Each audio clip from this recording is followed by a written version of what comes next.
নেতাজি সুভাষচন্দ্র বসু বিশ্ব ক্রিমিনাল, যুদ্ধ অপরাধী, এ কথা কে বলেছে জানেন?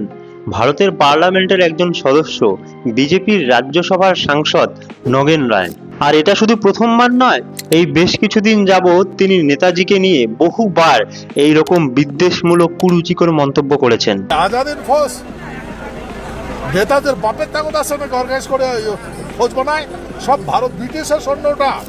কখনো বলেছেন যে নেতাজি নাকি দেশের বিরুদ্ধে যুদ্ধ করেছেন, উনি জাপান থেকে পালিয়ে এসেছেন। এমনকি আরো উনি প্রশ্ন তোলেন যে নেতাজিকে নেতা কে বানালো। সুভাষ কাই নেতা বানাল, কিসের নেতা নাই, কিসের নেতা? এটা যুদ্ধ অপরাধী, এটা যুদ্ধ অপরাধী ভাই।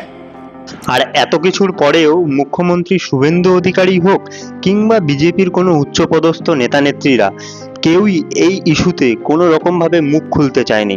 এমনকি এই নগেন রায়ের বিরুদ্ধে এত এত সব অভিযোগ থাকা সত্ত্বেও কোনো পদক্ষেপ নেওয়া হয়নি তার শাস্তির জন্য। সে তার সাংসদ পদ বাতিলই হোক, তাকে জেলে ঢোকানোই হোক বা অন্য কোনো পদক্ষেপ।